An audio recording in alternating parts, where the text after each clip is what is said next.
Hello, welcome to my YouTube channel Indu education. आप सभी का स्वागत है हमारे यूट्यूब चैनल में।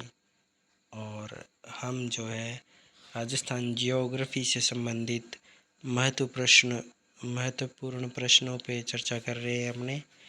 तो अगला प्रश्न है अपना, आइए उस पे चर्चा करते हैं कि राजस्थान में थार मरुस्थल से प्रभावित क्षेत्रफल व जनसंख्या का प्रतिशत कितना है। आपके ऑप्शन है ए क्षेत्रफल 50%, जनसंख्या 50%। बी क्षेत्रफल 61%, जनसंख्या 40%। सी क्षेत्रफल 70%, जनसंख्या 60%। डी क्षेत्रफल 70% और जनसंख्या 70%। तो इसका जो है सही जवाब है वो हो जाएगा बी। तो थार के मरुस्थल का क्षेत्रफल जो है वो है 61%, और यहाँ पे लगभग राजस्थान की 40% जनसंख्या निवास करती है। तो इस प्रश्न का बी ऑप्शन सही हो जाएगा। तो चलिए अगला प्रश्न लेते हैं, लेकिन उससे पहले पढ़ते हैं कुछ महत्वपूर्ण फैक्ट। राजस्थान में थार मरुस्थल से प्रभावित क्षेत्रफल एवं जनसंख्या का प्रतिशत क्रमशः 61% एवं 40% है। थार मरुस्थल भारत का सबसे बड़ा मरुस्थल है, जो भारत के थार मरुस्थल का 61.11% भाग राजस्थान में आता है। थार मरुस्थल राजस्थान के अलावा हरियाणा, गुजरात एवं पंजाब में भी विस्तारित है। अगला प्रश्न है, निम्नलिखित में से क्षेत्रफल के अनुसार राजस्थान का सबसे बड़ा शहर कौन सा है। तो आपके ऑप्शन है ए जोधपुर, बी जयपुर, सी कोटा, डी बीकानेर। तो राजस्थान का सबसे बड़ा शहर, और वो भी क्षेत्रफल के अनुसार, तो अपने इस प्रश्न का सही जवाब हो जाएगा वो है डी अर्थात बीकानेर जो है वो क्षेत्रफल के अनुसार राजस्थान का सबसे बड़ा शहर है।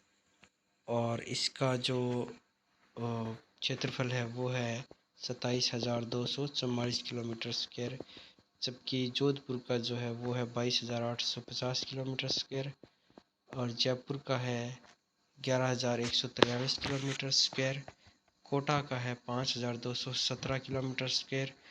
राजस्थान का सबसे बड़ा ज़िला जैसलमेर, जिसका जो क्षेत्रफल है वो है 3,80,401 किलोमीटर स्क्वायर। चलिए अगला प्रश्न लेते हैं। नेक्स्ट क्वेश्चन है, निम्नलिखित को सम्मिलित कीजिए। एक तरफ जिले हैं और दूसरी तरफ अक्षांश और देशांतर है। तो आपने बताना है कि कौन सा अक्षांश या देशांतर जो है किस जिले से गुजरता है। तो उसमें से सही कूट कौन सा है आपने बताना है। चलिए इसको हल करने का प्रयास करते हैं। तो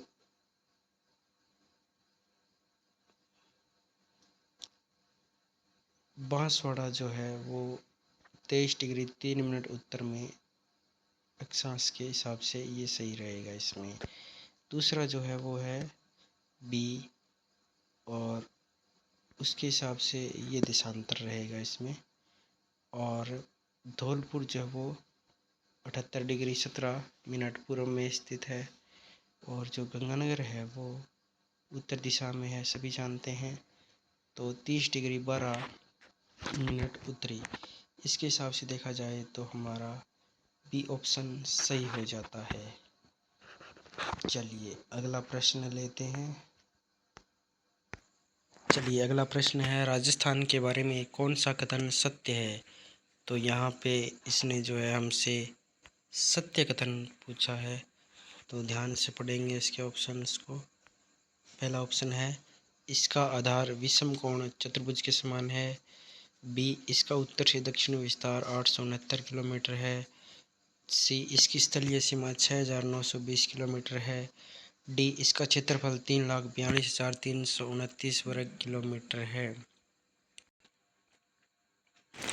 तो इसका सही जवाब हो जाएगा वो है इसकी जो ऑप्शन है, पहला ऑप्शन क्या कह रहा है, इसका आधार विषम कोणीय चतुर्भुज के समान है। तो यहाँ पे हम देख सकते हैं कि विषम कोणीय न होकर ये कैसा है, ये है समकोणीय चतुर्भुज के समान है। तो पहला ऑप्शन जो है वो गलत है। दूसरा कह रहा है इसका उत्तर से दक्षिण विस्तार 869 किलोमीटर है, ये बिल्कुल गलत है। 869 नहीं बल्कि ये कितना है, 826 किलोमीटर है। तो ये दूसरा भी हमारा ऑप्शन गलत है। इसकी स्थलीय सीमा 6920 किलोमीटर है, नहीं बिल्कुल गलत, बल्कि ये कितनी है, 5920 किलोमीटर है। तो डी जो है इसका क्षेत्रफल 3,42,239 वर्ग किलोमीटर है। ये ऑप्शन यहाँ पे सही बैठता है, ये थोड़ा मिस प्रिंट है यहाँ पे। तो इस हिसाब से इसका सही जवाब है डी। इसने सत्य कथन पूछा था, तो डी इसका सही जवाब बैठता है। आइए इसकी प्रश्न की व्याख्या देखते हैं। ये भारत के उत्तर पश्चिम भाग में स्थित है। यह 23 डिग्री 30 मिनट और 30 डिग्री 11 मिनट उत्तरी अक्षांश तथा 69 डिग्री 29 मिनट और 78 डिग्री 17 मिनट पूर्वी देशांतर के मध्य स्थित है। राजस्थान राज्य से संबंधित सत्य कथन निम्न है। इसका जो क्षेत्रफल है वो 3,42,239 वर्ग किलोमीटर है। यह देश के कुल भौगोलिक क्षेत्र का 10.41% है। जैसा कि हमने पढ़ा था, राज्य का आकार जो है वो समचतुर्भुज के आकार का है और उत्तर से दक्षिण इसका विस्तार 826 किलोमीटर है। पश्चिम से पूर्व तक इसका विस्तार 869 किलोमीटर है और उन दोनों में अंतर जो है वो है 43 किलोमीटर का। इसकी स्थलीय सीमा 5,920 किलोमीटर है। अगला प्रश्न लेते हैं।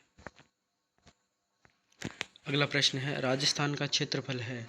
तो जैसा कि हम अभी पढ़ कर आए हैं, राजस्थान का क्षेत्रफल जो है वो है 3,42,239 वर्ग किलोमीटर। तो चलिए अगला प्रश्न लेते हैं। राजस्थान का क्षेत्रफल के कुल भौगोलिक क्षेत्रफल का कितना प्रतिशत है? तो प्रश्न क्या कह रहा है कि राजस्थान का क्षेत्रफल के कुल भौगोलिक क्षेत्रफल का कितना प्रतिशत है? तो ये आपके ऑप्शंस है 10.41%, 10.74%, 10.98%, 11.56%। तो इसका सही जवाब जो है वो है 10.41%। 10.41% इसका सही जवाब हो जाएगा। चलिए अगला प्रश्न लेते हैं। राजस्थान का उत्तर से दक्षिण विस्तार है। ये अभी अभी हम पढ़ के आए हैं, पूर्व के प्रश्नों में हमने जिक्र किया था इनका। तो उत्तर से दक्षिण जो इसका विस्तार है वो है 826 किलोमीटर। ये इसका सही जवाब हो जाएगा। चलिए अगला प्रश्न लेते हैं। नेक्स्ट प्रश्न है राजस्थान की पूर्व से पश्चिम चौड़ाई और उत्तर से दक्षिण लंबाई में अंतर है।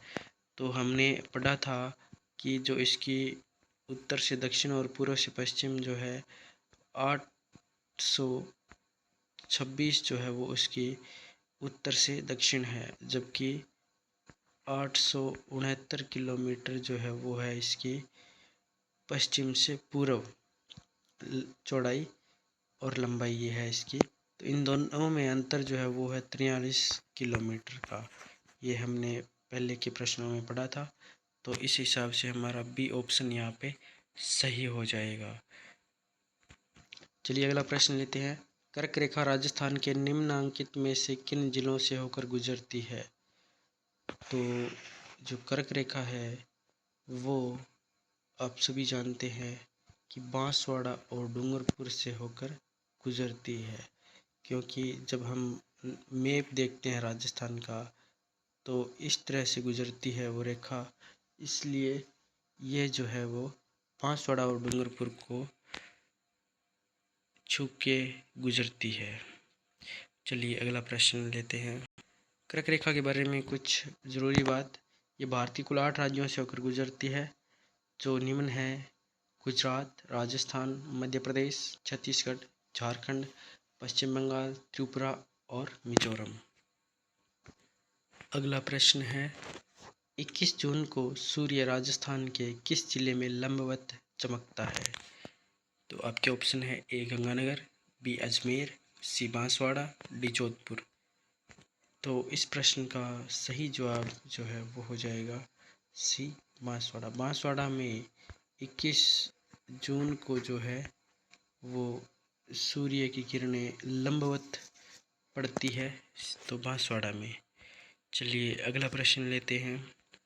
अगला प्रश्न है, कर्क रेखा राजस्थान के किस भाग से होकर गुजरती है? आपके ऑप्शन है उत्तर, दक्षिण, मध्य और पूर्वी।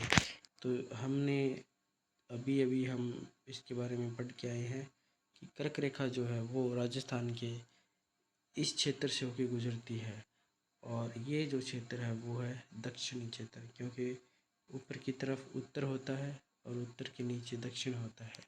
तो इस हिसाब से देखा जाए तो इसका सही जवाब हो जाएगा वो है दक्षिण। चलिए अगला प्रश्न लेते हैं।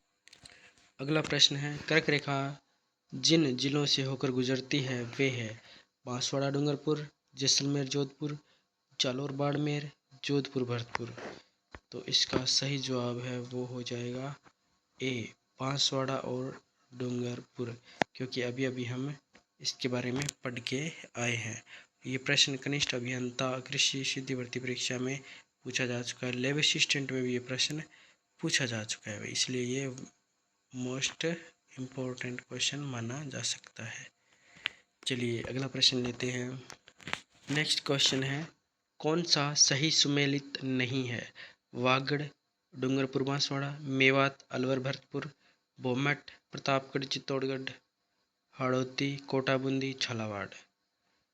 तो कौन सा सुमेलित नहीं है, इसने पूछा है कौन सा सुमेलित नहीं है। तो इस हिसाब से देखा जाए तो इसमें जो सी ऑप्शन है वह सुमेलित नहीं है, क्योंकि इसने पूछा है भोमट। तो भोमट प्रतापगढ़ और चित्तौड़गढ़ का क्षेत्र जो है वो भोमट नहीं कहलाता है। हम इसकी व्याख्या देख सकते हैं। राजस्थान के भोमट क्षेत्र का संबंध उदयपुर जिले से है, ना कि प्रताप चित्तौड़गढ़ से। बागड़ क्षेत्र कौन सा आ जाता है? बागड़ क्षेत्र जो है ये दक्षिणी राजस्थान का आदिवासी बहुल क्षेत्र है। इससे संबंधित जिले डूंगरपुर और बांसवाड़ा है। मेवात क्षेत्र के अंतर्गत अलवर और भरतपुर आते हैं। हाड़ौती के पठारी क्षेत्र के अंतर्गत राजस्थान के 4 जिले कोटा, बूंदी, झालावाड़ और बारां आती हैं। तो भोमट क्षेत्र जो है वो उदयपुर जिले से संबंधित है, ना कि प्रतापगढ़ और चित्तौड़गढ़ जिले से। अगला प्रश्न है, राजस्थान में पश्चिमी विक्षोभों से वर्षा किन महीनों में होती है? पश्चिमी विक्षोभ यानी वेस्टर्न डिस्टर्बेंस, तो इससे वर्षा किस महीने में होती है? जुलाई और अगस्त, अप्रैल और मई, सितंबर और अक्टूबर, दिसंबर और जनवरी।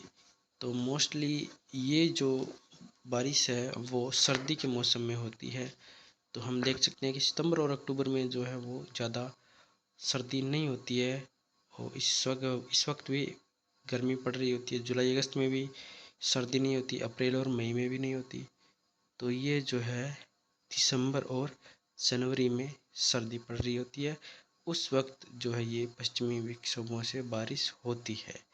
तो इसका सही जवाब हो जाएगा वो है दिसंबर और जनवरी। चलिए अगले प्रश्न पे चलते हैं।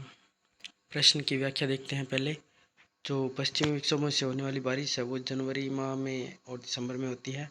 पश्चिमी विक्षोभ भूमध्य सागरीय क्षेत्र में उत्पन्न होने वाला उष्णकटिबंधीय चक्रवात है, जो भारतीय उपमहाद्वीप के उत्तर पश्चिमी क्षेत्र में शीतकालीन वर्षा करवाता है। यह वर्षा रबी की फसलों के लिए लाभदायक होती है, और इस वर्षा को राजस्थान में मावट कहा जाता है। वेरी वेरी इंपॉर्टेंट प्रश्न है ये। चलिए अगला प्रश्न लेते हैं। शीतकालीन वर्षा मावट होती है, तो अभी जैसा कि हम पढ़ के आए हैं, मावट जो है वो कहाँ से होती है? तो वो जो होती है वो है पश्चिमी विक्षोभ। अभी हम इसके बारे में पढ़ के आए हैं। और ये कौन सी फसल के लिए लाभदायक होता है? तो ये रबी की फसल के लिए इम्पोर्टेंट है ये बहुत ही। चलिए अगला प्रश्न लेते हैं। अगला प्रश्न है, राजस्थान में जिन पवनों से शरदकालीन वर्षा होती है वे हैं उत्तर पूर्व व्यापारिक पवनें, दक्षिण पश्चिम मानसून, मध्य सागरीय चक्रवात और डी टाइफून। तो अभी अभी हम पढ़ के आए हैं कि सर्दकालीन वर्षा यानी सर्दियों में होने वाली बारिश, तो वो जो बारिश है वो होती है मध्य सागरीय चक्रवात यानी कि वेस्टर्न डिस्टर्बेंस, जिसको कि पश्चिमी विक्षोभ कहा जाता है, और रबी की फसल के लिए सबसे लाभदायक होता है, और इसे राजस्थान में स्थानीय भाषा में मावट कहा जाता है। वेरी वेरी इंपॉर्टेंट क्वेश्चन है ये। तो चलिए अगला प्रश्न लेते हैं। नेक्स्ट क्वेश्चन है, बनास बेसिन राजस्थान के किस भौगोलिक विभाजन का हिस्सा है? आपके ऑप्शन है पश्चिमी रेतीले मैदान, अरावली पर्वतमाला और पहाड़ी क्षेत्र, सी पूर्वी मैदान, डी हाड़ौती पठार। तो इसका जो है वो सही जवाब हो जाएगा, इसका सही जवाब हो जाएगा सी पूर्वी मैदान। बनास बेसिन राजस्थान के जो है पूर्वी मैदान का हिस्सा है। चलिए इसकी व्याख्या देखते हैं। बनास नदी बेसिन राजस्थान के पूर्वी मैदानी प्रदेश का हिस्सा है। मध्य माही बेसिन, चंबल बेसिन और बाण सागर बेसिन भी पूर्वी मैदानी प्रदेश का हिस्सा है। इस मैदानी प्रदेश के अंतर्गत भरतपुर, अलवर, धौलपुर, करौली, सवाई माधोपुर, जयपुर, दौसा तथा भीलवाड़ा जिले के मैदानी भाग सम्मिलित हैं। बनास नदी राजस्थान में बहने वाली प्रमुख नदी है, जो चंबल नदी की सहायक नदी है। अगला प्रश्न लेते हैं। सिरोही जिले में तीव्र ढाल युक्त एवं उबड़ खाबड़ पहाड़ियों का स्थानीय नाम क्या है? सिरोही जिले में तीव्र ढाल युक्त एवं उबड़ खाबड़ पहाड़ियों का जो स्थानीय नाम है वो किस नाम से जाना जाता है, आपने बताना है। आपके ऑप्शन है गिरवा, बी भाकर, सी बोराट, डी थली। तो इस प्रश्न का जो सही जवाब है वो हो जाएगा बी भाकर। भाकर जो है ये सिरोही जिले में तीव्र ढाल से युक्त है एवं उबड़ खाबड़ पहाड़ियाँ हैं, जिन्हें स्थानीय भाषा में भाकर कहा जाता है। चलिए अगला प्रश्न लेते हैं। प्रश्न की व्याख्या देखते हैं। सिरोही जिले में तीव्र ढाल युक्त एवं उबड़ खाबड़ पहाड़ियों को स्थानीय भाषा में भाकर कहते हैं। वहीं गिरवा उदयपुर बेसिन में तस्तरी नुमा आकार को कहा जाता है। तो गिरवा किससे संबंधित है? गिरवा जो है वो उदयपुर से संबंधित है, याद रखने वाली बात है ये। चलिए अगला प्रश्न लेते हैं। अगला प्रश्न है, निम्नलिखित में से कौन सा भू आकृति जिला सम्मिलित नहीं है? तो एक तरफ भू आकृति दी हुई है, दूसरी तरफ उनसे संबंधित जिला जो है बताया गया है। तो आपने बताना है कि कौन सा सम्मिलित नहीं है, इसने पूछा है नहीं है।